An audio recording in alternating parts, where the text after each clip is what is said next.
सारे मालकानगिरी मध्य स्थिति बेहाल हबार देखा मिलूँ आम बर्तमान अच्छु सदर महकुमा देखिपे सदर महकुमार घरे पशि पानी आप भावुवे ये जो रास्ताटी रही हुए तो ड्रेन कि नाल किंतु आप भूल भावुंट बर्तमान ये घर को जो प्रवेश पथर कि पानी जाऊँगी अर्थात सदर महकुमा जो नाल गुड़िक रही सेठू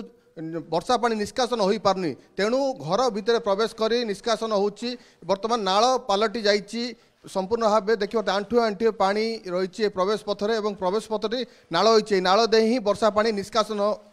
होची बाहर को तमाम जो देखा ये जातीय राजपथ कड़र ये चित्र 4 टू 5टी घरे एभली पानी पशिची हठात राति पानी बढ़ी जाता लगाण वर्षा जो बर्तमान पहाड़ पानी गुड़ गड़ी आसूची एवं धीरे धीरे घर भीतर प्रवेश करुच्ची स्थिति बेहाल होची किछि दिन पूर्व आम देखाइलु कि जातीय राजपथ उपरे पानी जमीला यातायात बाधाप्राप्त होता किंतु बर्तमान घर भितर पानी पशिलानी आगु आहरी अधिक वर्षा अच्छी तेणु लोके भयभीत होइक अछंती जे आगु वर्षा जेहेतु अच्छी कि से रहिबे आंठु आंठु पानी होइची मात्र 2 दिन वर्षारे